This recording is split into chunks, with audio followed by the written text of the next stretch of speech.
Hi hello friends, ಎಲ್ಲರೂ ಹೇಗಿದ್ದೀರಾ? I hope ಎಲ್ಲರೂ ಚೆನ್ನಾಗಿದ್ದೀರಾ ಅಂತ ಭಾವಿಸ್ತೀನಿ. ನೀವು ನೋಡ್ತಾ ಇದ್ದೀರಾ ಮಾಯ ಪ್ರಪಂಚ ಚಾನಲ್. ಇವತ್ತು ನಮ್ಮ ಮನೆಯಲ್ಲಿ ನಾನು ಹೆಸರುಕಾಳು ಮತ್ತು ದಂಟಿನ ಸೊಪ್ಪನ್ನು ಸೇರಿಸಿ ಬಸ್ಸಾರನ್ನು ಮಾಡ್ತಾಯಿದ್ದೀನಿ. ಈ ಬಸ್ಸಾರು ಮುದ್ದೆಗಂತೂ ಸೂಪರಾಗಿರುತ್ತೆ.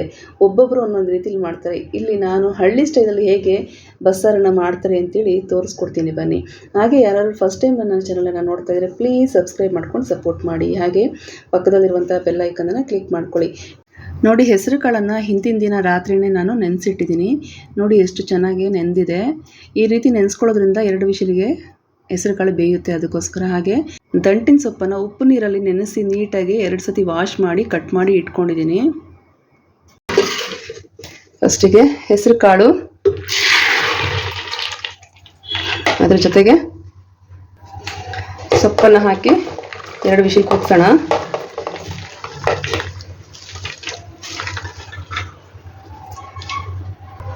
ಬೇಯಿಸುವಾಗಲೇ ಒಂದು ಸ್ವಲ್ಪ ಉಪ್ಪು ಹಾಕ್ಕೊಳ್ಳೋಣ. ಕಾಳಿಗೆಲ್ಲ ಚೆನ್ನಾಗಿ ಉಪ್ಪು ಹಿಡಿಯುತ್ತೆ. ಅದಕ್ಕೋಸ್ಕರ ಕಾಳು ಸೊಪ್ಪು 2 ವಿಷಲ್ ಕೂಗೋ ಅಷ್ಟೊತ್ತಿಗೆ ನಾವು ಮಸಾಲೆಗೆ ರೆಡಿ ಮಾಡ್ಕೊಳ್ಳೋಣ. ಮಸಾಲೆಗೆ ನಾವಿಲ್ಲಿ ಫ್ರೈ ಮಾಡ್ಕೋಬೇಕಾಗುತ್ತೆ. ಮಸಾಲೆ ಫ್ರೈ ಮಾಡ್ಕೊಳ್ಳೋಕ್ಕೆ ಒಂದು 2 ಟೀ ಸ್ಪೂನ್ ಅಷ್ಟು ಎಣ್ಣೆ ಹಾಕ್ತಾಯಿದ್ದೀನಿ. ಹಾಗೆ ಮೀಡಿಯಮ್ ಸೈಜು ಒಂದು ಈರುಳ್ಳಿಯನ್ನು ಕಟ್ ಮಾಡಿ ಹಾಕ್ತಾಯಿದ್ದೀನಿ. ಹಾಗೆ ಒಂದು ಮೀಡಿಯಮ್ ಸೈಜು ಒಂದು ಟೊಮೊಟೊ ಹಣ್ಣು ಕಟ್ ಮಾಡಿ ಹಾಕ್ತಾಯಿದ್ದೀನಿ. 1 ಗಡ್ಡೆ ಬೆಳ್ಳುಳ್ಳಿ ಹಾಕ್ತಾಯಿದ್ದೀನಿ. ಇಲ್ಲಿ ಸಾಂಬಾರು ಪುಡಿ ಜೊತೆ 3 ಕೆಂಪು ಮೆಣಸನ್ನು ಕೂಡ ಫ್ರೈ ಮಾಡೋದಕ್ಕೆ ಹಾಕ್ತಾಯಿದ್ದೀನಿ. ಓಕೆನಾ? ಸಾಂಬಾರು ಪುಡಿನೂ ಹಾಕ್ತೀನಿ ರುಬ್ಬುವಾಗ. ಹಾಗೆ 3 ಕೆಂಪು ಮೆಣಸನ್ನು ಹಾಕ್ತಾಯಿದ್ದೀನಿ. ಹಾಗೆ ಸ್ವಲ್ಪ ತೆಂಗಿನಕಾಯಿ, ಹಾಗೆ 1 ನಿಂಬೆಹಣ್ಣು ಗಾತ್ರದಷ್ಟು ಹುಣಸೆಹಣ್ಣು. ಇದನ್ನೆಲ್ಲ ಚೆನ್ನಾಗಿ ಫ್ರೈ ಮಾಡ್ಕೋಬೇಕು. ಟೊಮೆಟೊ ಈರುಳ್ಳಿ ಎಲ್ಲ ಸೊಪ್ಪಿನ ಜೊತೆಗೆ ಬೇಯಿಸಿ ಕೂಡ ರುಬ್ಬಬಹುದು. ಹೆಸರು ಕಾಳು ದಂಟಿನ ಸೊಪ್ಪಿನ ಬಸ್ಸಾರಿಗೆ ಇವತ್ತು ಫ್ರೈ ಮಾಡಿ ಮಸಾಲೆನ ರೆಡಿ ಮಾಡ್ಕೊತಾ ಇದ್ದೀನಿ ನಾನು. ಓಕೆನಾ?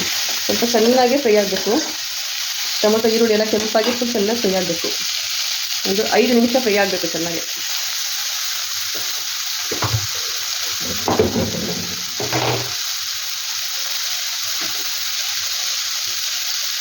ಒಂದು ಸ್ಪೂನು ಜೀರಿಗೆ, 1 ಸ್ಪೂನು ಮೆಣಸನ್ನು ಕೂಡ ಹಾಕಿ ಫ್ರೈ ಮಾಡ್ಕೊಳ್ಳೋಣ. ಈ ಜೀರಿಗೆ ಮೆಣಸು ಬಸ್ಸಾರಿಗೆ ಒಂದು ರೀತಿಲಿ ಒಳ್ಳೆ ಟೇಸ್ಟ್ ಕೊಡುತ್ತೆ. ಹಾಗಾಗಿ ಹಾಕೋದಿದೆ ಎಕ್ಸ್ಟ್ರಾ.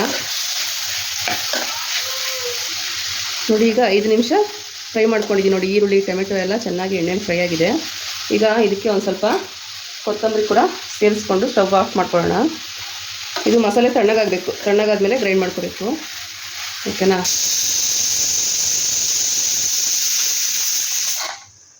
ನೋಡಿ, ಅಷ್ಟೊತ್ತಿಗೆ ನಮಗೆ ಕುಕ್ಕರ್ ಕೂಡ 2 ವಿಷಲ್ ಕೂಗಾಯಿತು. ಈಗ ತೆಕ್ಕೊಳ್ಳೋಣ. ಈಗ ಮಸಾಲೆ ತಣ್ಣಗಾಗಿದೆ. ಮಿಕ್ಸಿ ಜಾರ್ಗೆ ಹಾಕ್ಕೊತಾ ಇದ್ದೀನಿ.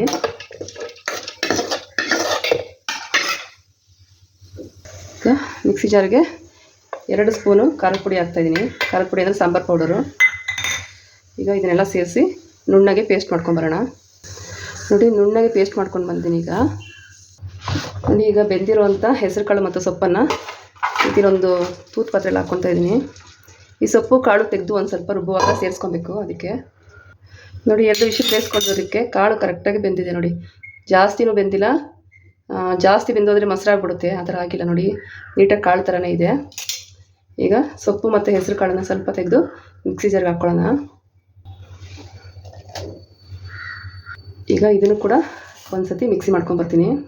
ಈಗ ಮಸಾಲೆ ರುಬ್ಬಿ ಆಗಿದೆ. ಒಂದು ಪಾತ್ರೆಗೆ ಸ್ವಲ್ಪ ಎಣ್ಣೆ, ಸಾಸಿವೆ, ಕರಿಬೇವಿನ ಸೊಪ್ಪು ಹಾಕಿ ಒಗ್ಗರಣೆ ಕೊಟ್ಟರೆ ಸಾಂಬಾರು ರೆಡಿ ಆಗಿಬಿಡುತ್ತೆ. ಬಸ್ಸಾರು ಹೆಸರು ಕಾಳು ಜೊತೆಗೆ ದಂಟಿನ ಸೊಪ್ಪಿನ ಬಸ್ಸಾರು ರೆಡಿ ಆಗುತ್ತೆ. ನೋಡಿ, ಸ್ವಲ್ಪ ಎಣ್ಣೆ ಹಾಕಿದ್ದೀನಿ. ಈಗ 1 ಸ್ಪೂನ್ ಸಾಸಿವೆ ಹಾಕ್ಕೊತಾ ಇದ್ದೀನಿ. ಸ್ವಲ್ಪ ಕರಿಬೇವು ಹಾಕ್ಕೊತಾ ಇದ್ದೀನಿ.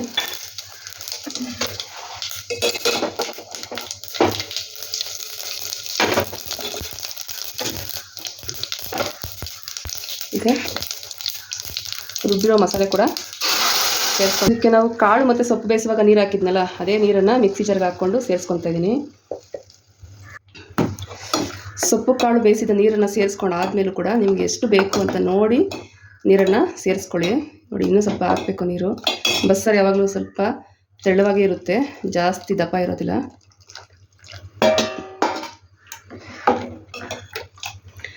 ನಾವು ಸೊಪ್ಪು ಮತ್ತು ಕಾಳನ್ನು ಸ್ವಲ್ಪ ಸೇರಿಸಿ ಬೆಂದಿರೋದನ್ನು ಸೇರಿಸಿ ರುಬ್ಬಿದ್ದೀವಲ್ವ, ಹಂಗಾಗಿ ಸ್ವಲ್ಪ ಮಂದ ಬಂದಿದೆ ಸಾರು. ಇಲ್ಲಾಂದರೆ ತುಂಬ ತೆಳು ಇರುತ್ತೆ. ಸಾರು ಜಾಸ್ತಿ ಬೇಕು ಅಂತಲೇ ನಾವಿಲ್ಲಿ ಸ್ವಲ್ಪ ಸೊಪ್ಪು ಮತ್ತು ಕಾಳನ್ನು ಸೇರಿಸಿ ರುಬ್ಬೋ ಟೈಮಲ್ಲಿ. ಈಗ ಸಾಂಬಾರಿಗೆ ಎಷ್ಟು ಬೇಕು ಉಪ್ಪು ನೋಡಿಕೊಂಡು ಉಪ್ಪು ಹಾಕ್ಕೊಳ್ಳಿ. ಈಗ ಇದು ಒಂದೆರಡು ಕುದಿ ಬಂದ ತಕ್ಷಣ ಸ್ಟವ್ ಆಫ್ ಮಾಡ್ಕೊಬೇಕು. ನೆಕ್ಸ್ಟ್ ನಾವೀಗ ಸೊಪ್ಪು ಮತ್ತು ಕಾಳಿಗೆ ಒಗ್ಗರಣೆ ಕೊಡಬೇಕಾಗುತ್ತೆ. ಇದು ಒಂದು ಸೈಡು ಕುದಿ ಬರಲಿ ಸಾಂಬಾರು, ನಾವು ಇನ್ನೊಂದು ಸೈಡಲ್ಲಿ ಒಗ್ಗರಣೆ ರೆಡಿ ಮಾಡ್ಕೊಳ್ಳೋಣ. ಸೊಪ್ಪು ಮತ್ತು ಕಾಳಿಗೆ ಇಲ್ಲಿ ಸೊಪ್ಪು ಒಗ್ಗರಣೆ ಮಾಡ್ಕೊಳ್ಳೋದಕ್ಕೆ ಸ್ವಲ್ಪ ಎಣ್ಣೆ ಹಾಕ್ತಾಯಿದ್ದೀನಿ. 1 ಟೀ ಸ್ಪೂನ್ ಸಾಸಿವೆ ಹಾಕ್ತಾಯಿದ್ದೀನಿ. ಈಗ ಈರುಳ್ಳಿ ಹಾಕ್ತಾಯಿದ್ದೀನಿ.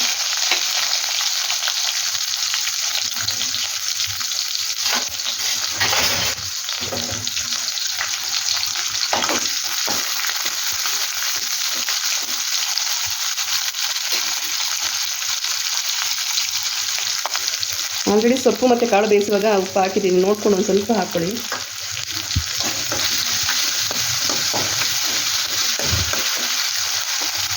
ಈಗ ಒಂದು ಸ್ವಲ್ಪ ಕಾಯಿ ತುರಿ ಹಾಕ್ತಾಯಿದ್ದೀನಿ. ಈ ಸೊಪ್ಪು ಮತ್ತು ಕಾಳಿನ ಪಲ್ಯಕ್ಕೆ ಕಾಯಿ ತುರಿ ಒಳ್ಳೆ ಟೇಸ್ಟ್ ಕೊಡುತ್ತೆ. ಹಾಗಾಗಿ 1 ಕಪ್ಪಷ್ಟು ಕಾಯಿ ತುರಿಯನ್ನು ಸೇರಿಸ್ಕೊಂಡು ಈರುಳ್ಳಿ ಜೊತೆ ಫ್ರೈ ಮಾಡ್ಕೊತೀನಿ.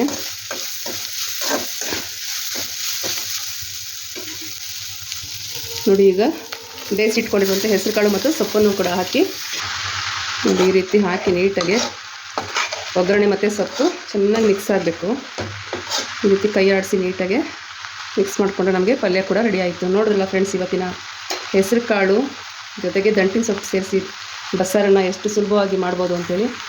ಇಷ್ಟ ಆಯಿತು ಅಂತಂದರೆ ಪ್ಲೀಸ್ ಒಂದು ಲೈಕ್ ಕೊಡಿ. ಹಾಗೆ ನಿಮ್ಮ ಫ್ಯಾಮಿಲಿ ಫ್ರೆಂಡ್ಸ್ ಜೊತೆ ಶೇರ್ ಮಾಡ್ಕೊಳ್ಳಿ ವಿಡಿಯೋನ, ಓಕೆನಾ? ನೀವು ಕೂಡ ಟ್ರೈ ಮಾಡಿ. ಹೆಸರುಕಾಳು ಮತ್ತು ದಂಟಿನ ಸೊಪ್ಪು ಬೇರೆ ಬೇರೆ ಯಾವುದು ಸೊಪ್ಪು ಸಿಗುತ್ತೆ ಆ ಸೀಸನಲ್ಲಿ ಆ ಸೊಪ್ಪನ್ನು ಹಾಕಿ ಇದೇ ರೀತಿ ನಾವು ಮಾಡ್ಕೊಬೋದು. ತುಂಬಾ ಚೆನ್ನಾಗಿರುತ್ತೆ. ಮುದ್ದೆಗಂತೂ ಸೂಪರ್ ಡೂಪರ್ ಕಾಂಬಿನೇಷನ್ ಇದು. ಹಳ್ಳಿಗಳ ಕಡೆ ಇದೇ ರೀತಿ ಮಾಡೋದು, ಹೆಸರುಕಾಳು ಉಪಯೋಗಿಸಿ ಬಸ್ಸಾರನ್ನು, ಓಕೆನಾ? ನೋಡಿ, ಈಗ ಸಾಂಬಾರು ಕೂಡ ಕುದೀತಾ ಇದೆ.